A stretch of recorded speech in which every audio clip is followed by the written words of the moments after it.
जाते हैं। ये सब देखकर ऑस्कर को उन पर शक हो जाता है, लेकिन वह किसी से भी कुछ नहीं कहता, बस चुपचाप उन पर नजर रखता है। अब यहाँ इन लोगों को इस जेल में 70 दिन बीत चुके थे और लियोन जब सुरंग को नापता है तो उससे पता चलता है कि 70 दिनों में हमने सिर्फ 5 मीटर सुरंग बनाई है। ये देखकर लियोन काफी मायूस हो जाता है और लियोन समझ जाता है कि हम 5 लोग इस सुरंग को इस तरह से कभी भी कंप्लीट नहीं कर पाएंगे। इसलिए वो अपने साथियों से कहता है कि हमें इस सुरंग को कंप्लीट करने के लिए और आदमियों की जरूरत पड़ेगी और अगर हम 5 लोग इसी रफ्तार से मिट्टी निकालते गए तो इस सुरंग को कंप्लीट करने में हमें 5 साल लग जाएंगे। इसलिए हमें सुरंग को और तेजी से खोदना होगा। वही उनका साथी जर्मन जब बैग में मिट्टी भरकर ऊपर ले जा रहा था, तभी एक पुलिस वाला उसे रोक लेता है और जर्मन से पूछता है कि इस बैग में क्या है। तब जर्मन कहता है कि कुछ खास नहीं, बस मेरी जरूरत का कुछ सामान है। ये सुनकर वह पुलिस वाला जर्मन से कहता है कि अच्छा ठीक है, चलो अब बैग खोल कर दिखाओ। ये सुनकर जर्मन घबरा जाता है और जर्मन को लगता है कि आज हम सभी पकड़े जाएंगे। लेकिन जब जर्मन अपना बैग खोलता है तो उसमें कुछ सामान रखा गया था। दरअसल जर्मन ने पहले से बैग में मिट्टी नीचे छुपाई होती है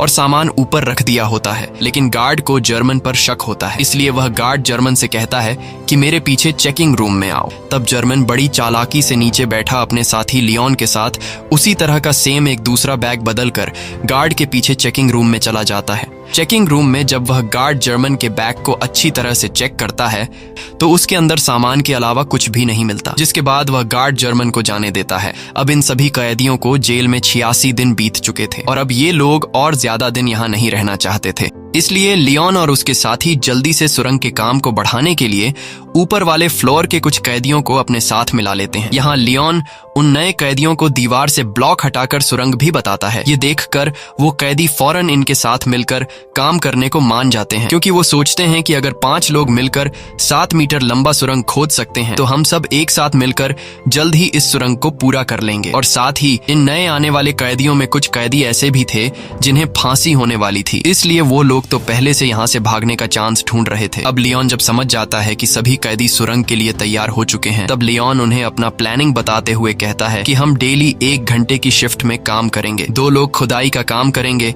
2 लोग मिट्टी ऊपर ले जाएंगे और 2 लोग गार्ड्स पर नजर रखेंगे। बाकी लोग जेल के नॉर्मल काम करेंगे ताकि किसी को हम पर शक न हो। और जो भी कैदी 2 घंटे सुरंग की खुदाई करने के बाद वापस बाहर निकलेगा उसे फौरन नहाकर अपने कपड़े भी धोने होंगे ताकि गार्ड्स को उसके कपड़ों पर मिट्टी के निशान नजर न आए। अब इन लोगों का काम काफी तेजी से चल रहा होता है और यह लोग रोजाना 100 किलो मिट्टी एक दिन में निकालने लगते हैं। अब यहाँ हमें पता चलता है कि लियोन ने ऊपर वाले फ्लोर के कैदियों को इसलिए चुना ताकि इन्हें बैग या फिर बाल्टी में ऊपर मिट्टी ले जानी नहीं पड़े और इस तरह से यह लोग गार्ड्स के नजरों में भी आ सकते थे। इसलिए यह लोग नीचे जिस सेल में खुदाई कर रहे थे उसी सेल के छत में एक होल कर देते हैं ताकि सीढ़ियों से मिट्टी ऊपर ले जाने के बजाय डायरेक्ट होल से ऊपर वाले सेल के कैदियों को मिट्टी पास कर दी जाए। इस तरह से उनके पकड़े जाने का रिस्क भी कम हो जाता है और काम की स्पीड भी काफी बढ़ जाती है। जब भी कोई कैदी सुरंग में खुदाई कर रहा होता है तब यह लोग रेडियो की आवाज बढ़ा देते और बाहर सभी कैदी गार्ड्स को ऐसा दिखाते कि जैसे सब कुछ नॉर्मल हो। और जब भी उन्हें गार्ड्स का कोई खतरा नजर आता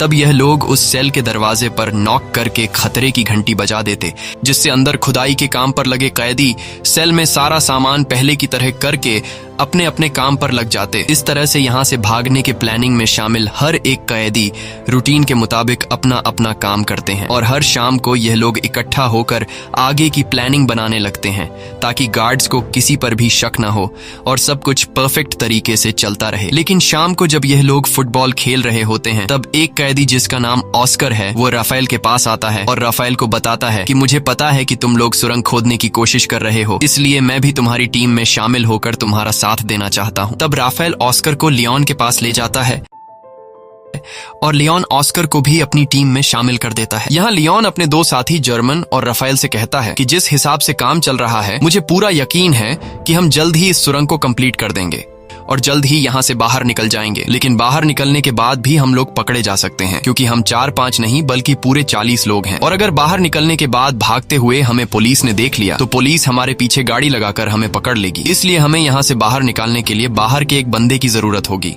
जो हमारा यहाँ से बाहर निकलते ही हमारे लिए एक बस तैयार रखे। अब यहाँ ये लोग सोच में पड़ जाते हैं कि बाहर से हमारी कौन मदद कर सकता है।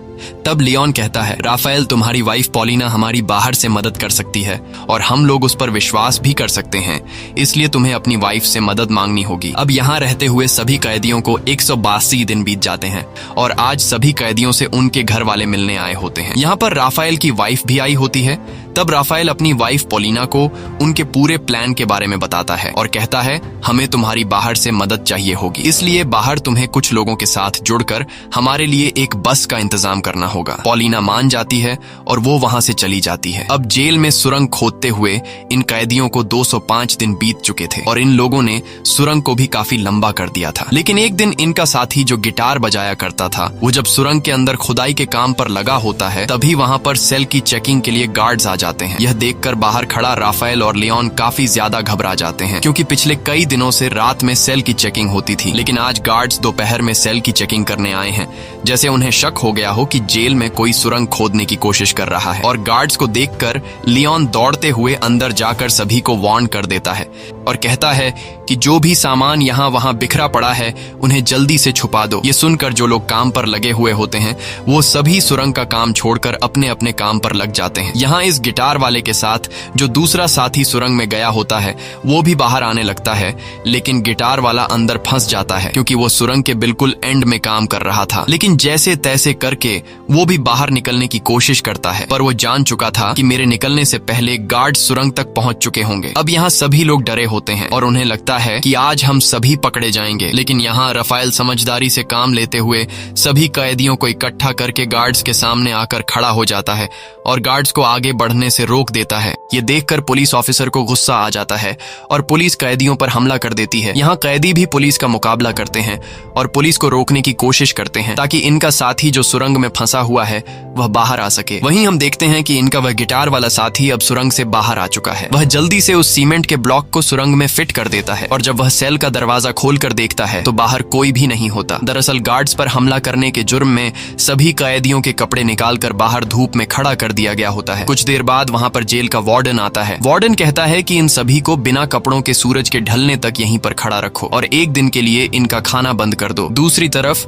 राफेल की वाइफ पॉलिना एक चर्च में जाकर लियोन के पिता से मिलती है। लियोन के पिता एक पादरी थे। यहाँ लियोन का एक पुराना दोस्त भी आता है। तब राफेल की वाइफ पॉलिना लियोन के फादर और उसके दोस्त को लियोन का पूरा प्लान समझा देती है और कहती है कि हमें उन्हें बचाने के लिए एक बस का इंतजाम करना होगा। तब लियोन का दोस्त भी इनकी मदद करने के लिए तैयार हो जाता है और कहता है कि बस का इंतजाम मैं कर लूंगा। वहीं दूसरी तरफ जेल में राफेल से उसकी वकील मिलने आती है। यहाँ जेल का वार्डन राफेल को सिगरेट देने लगता है, पर राफेल सिगरेट लेने से इनकार कर देता है। लेकिन राफेल वार्डन के सिगरेट के डिब्बे को पहचान लेता है कि वार्डन कौन से ब्रांड का सिगरेट पीता है। अब यहाँ इन लोगों को इस जेल में रहते हुए 1 साल से भी ज्यादा टाइम बीत चुका था और इन लोगों ने सुरंग को भी काफी लंबा कर दिया था। दिन रात मेहनत के बाद अब सुरंग भी जल्द कंप्लीट होने वाला था। लेकिन एक दिन सुरंग में इनका एक साथी जब काम कर रहा होता है तभी अचानक वह बेहोश हो जाता है क्योंकि इतनी गहराई में ऑक्सीजन की कमी होती है। अच्छी बात यह थी कि राफेल उसके पीछे होता है और राफेल जैसे तैसे करके उस आदमी को बाहर निकाल देता है। शाम को ये लोग मीटिंग करते हैं कि अब सुरंग काफी लंबा हो चुका है। जहाँ अंदर ऑक्सीजन ना होने की वजह से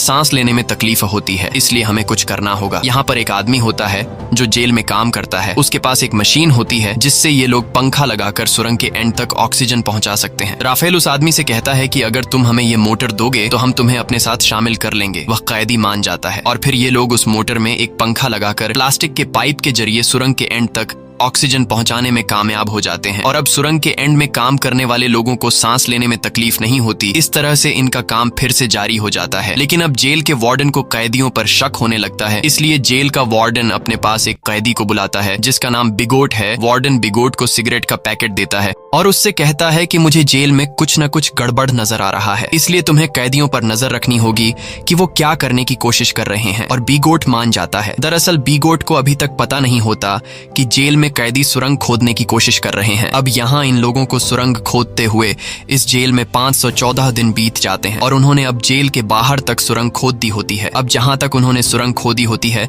वहां पर राफेल नीचे से एक छोटा सा सुरंग करके ऊपर एक लाल कलर का लिक्विड गिरा देता है ताकि बाहर राफेल की वाइफ और लियोन के साथी को पता चल जाए कि सुरंग यहाँ तक खोदी जा चुकी है। वही बिगोट को राफेल और उसके साथी लियोन पर शक तो होता है, पर उसे पूरा यकीन नहीं होता कि ये लोग सच में सुरंग खोद रहे हैं, इसलिए बिगोट अपने शक को यकीन में बदलने के लिए राफेल के पास आकर उसे कहता है कि अगर तुम लोग यहाँ से भागने की प्लानिंग कर रहे हो तो प्लीज मुझे भी अपने साथ शामिल कर लो। मैं यहाँ थक चुका हूँ। बाहर मेरी वाइफ और मेरी बेटी मेरा इंतजार कर रही है।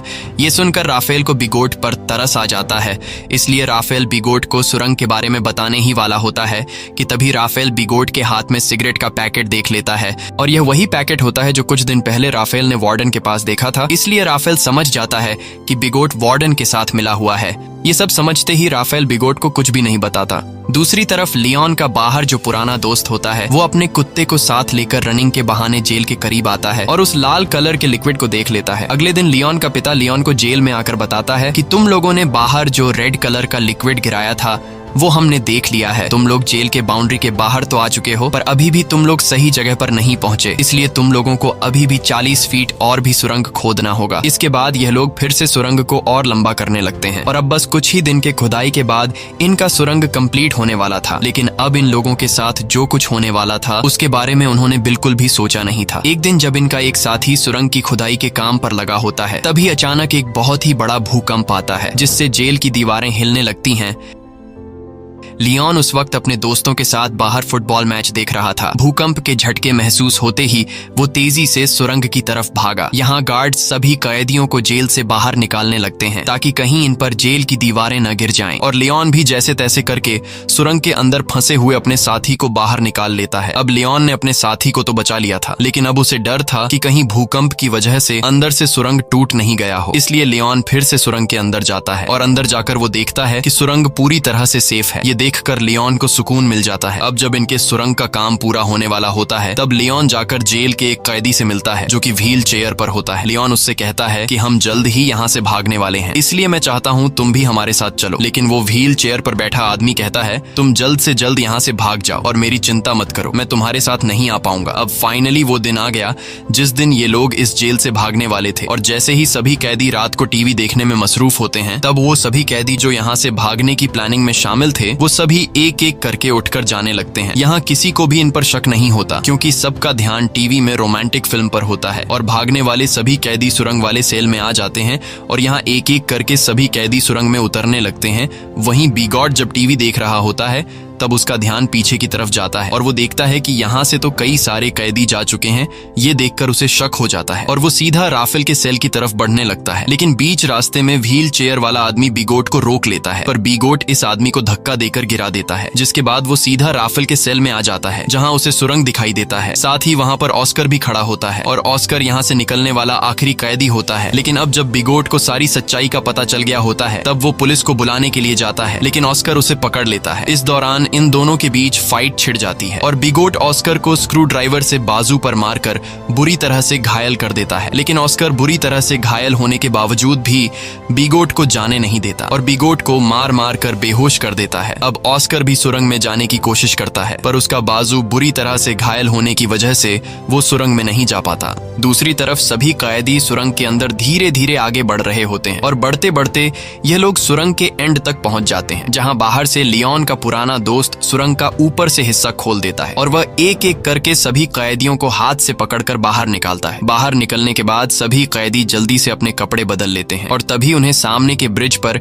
एक बस आते हुए दिखाई देती है, जिसे देखकर ये सभी लोग उस बस की तरफ दौड़ने लगते हैं और सभी बस में बैठ जाते हैं। लेकिन ऑस्कर अभी तक नहीं आया होता, इसलिए सभी कैदी उसका इंतजार कर रहे होते हैं। यहाँ जर्मन कहता है कि मुझे लग रहा है कि कहीं ऑस्कर किसी मुसीबत में है, इसलिए मैं ऑस्कर की मदद के लिए जा रहा हूँ। जिसके बाद वह ऑस्कर को लेने जाता है। दूसरी तरफ जेल में मूवी खत्म हो गई थी और सभी कैदी अपने अपने सेल में जाने लगते हैं। तब यहाँ वह व्हील चेयर वाला कैदी सभी को आकर बता देता है कि राफेल के सेल में एक सुरंग है जहां से तुम लोग भाग सकते हो। ये सुनकर सभी कैदी उस तरफ भागने लगते हैं, जिसे देखकर गार्ड्स को भी इन पर शक हो जाता है और वह गार्ड्स वहां पर और भी गार्ड्स को बुला लेते हैं। कुछ देर बाद पूरे जेल में सायरन बजने लगता है, जिसकी आवाज बाहर बस में बैठे कैदी सुन लेते हैं और सभी कैदी समझ जाते हैं कि अब हमारा यहाँ पर ज्यादा देर रुकना ठीक नहीं, इसलिए अब हमें यहाँ से निकलना होगा। और तभी वहां पर जर्मन भी आ जाता है। वह सभी को बताता है कि मैं सुरंग के पास गया लेकिन वहां पर मुझे ऑस्कर नहीं मिला। जिसके बाद बस वहां से जाने लगती है।